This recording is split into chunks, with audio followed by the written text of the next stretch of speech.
Harta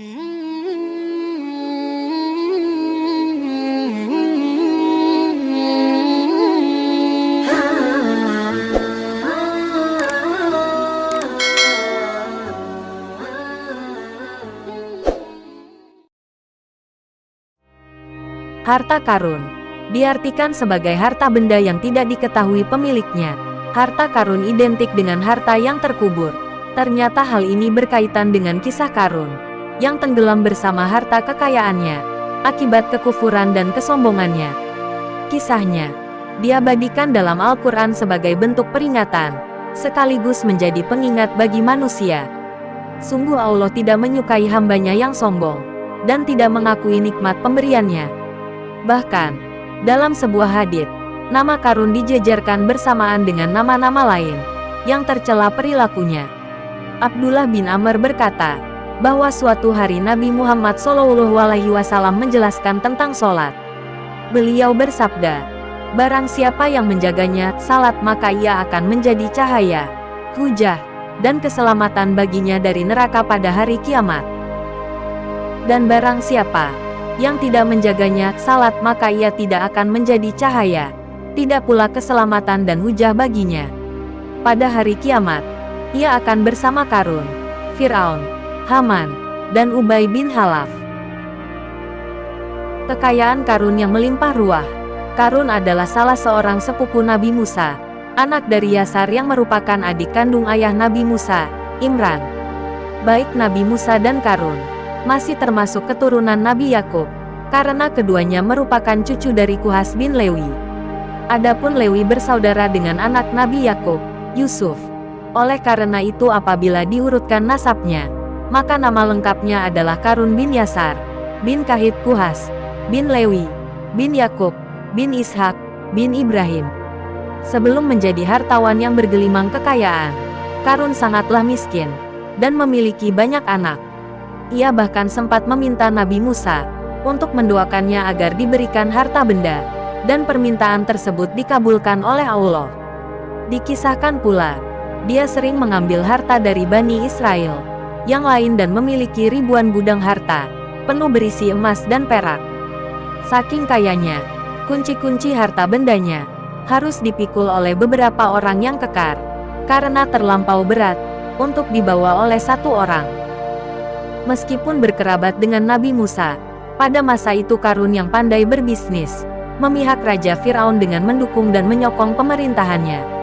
Maka, tak heran apabila hartanya melimpah ruah. Sikap sombong Karun sering disebut dengan julukan Munawir, karena keindahan suaranya dalam membaca kitab Taurat. Qatadah, Muqatil dan Al-Kalbi mengatakan bahwa Karun adalah kaum Bani Israel yang paling bagus bacaan Tauratnya. Ia bahkan merupakan ahli kitab Taurat setelah Nabi Musa dan Harun. Namun, di balik ilmu dan hartanya yang berlimpah, Karun termasuk ke dalam golongan orang-orang yang munafik, karena harta bendanya telah membutakan hatinya. Banyak orang saleh yang mengingatkannya, dan menasihati agar ia tidak bersikap berlebihan, dan tinggi hati. Namun, Karun mengabaikannya, dan menganggap bahwa harta yang dimilikinya, didapat dari ilmu dan usahanya, tanpa campur tangan dari Allah. Hal ini termaktub dalam Al-Quran Surat Al-Qasas ayat 78. Artinya, dia Karun berkata, sesungguhnya aku diberi harta itu semata-mata karena ilmu yang ada padaku. Tidakkah dia tahu bahwa sesungguhnya Allah telah membinasakan generasi sebelumnya yang lebih kuat daripadanya dan lebih banyak mengumpulkan harta.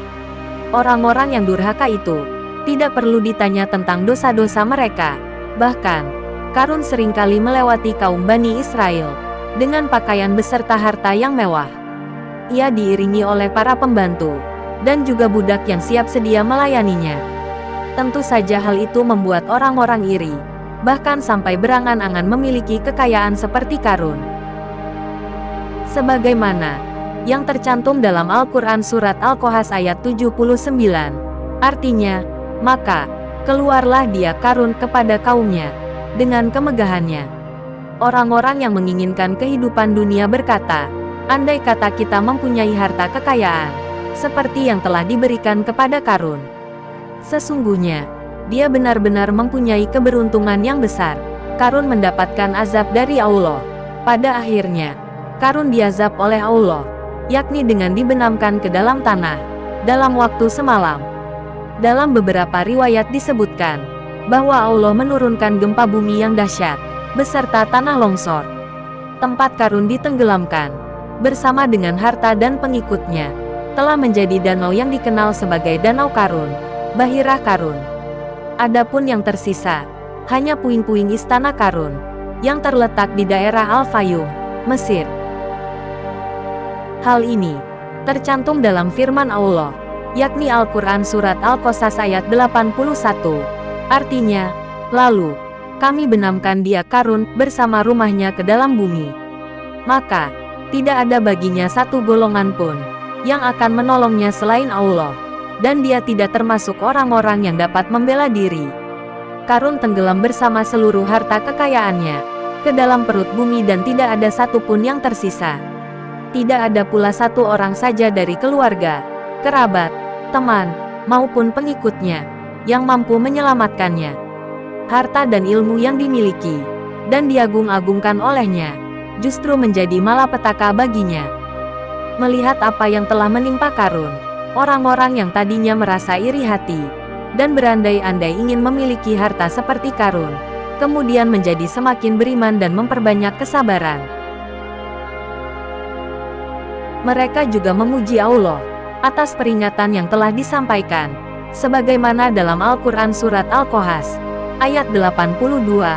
Artinya, orang-orang yang kemarin mengangan-angankan kedudukannya, Karun itu berkata, "Benarlah Allah melapangkan rezeki bagi siapa yang Dia kehendaki dari para hambanya, dan Dia juga yang menyempitkan rezeki bagi mereka. Seandainya Allah tidak melimpahkan karunia-Nya pada kita, tentu Dia telah membenamkan kita pula. Benarlah tidak akan beruntung orang-orang yang ingkar terhadap nikmat." Demikian kisah dari Karun, seorang kaya raya yang mendapatkan peringatan keras dari Allah berupa azab atas sikap sombongnya. Bagaimanapun, setiap rezeki dan nikmat yang didapatkan setiap manusia adalah atas izin dan karunia Allah. Semoga kita semua dapat mempelajari kisah ini untuk senantiasa bersyukur kepada Allah.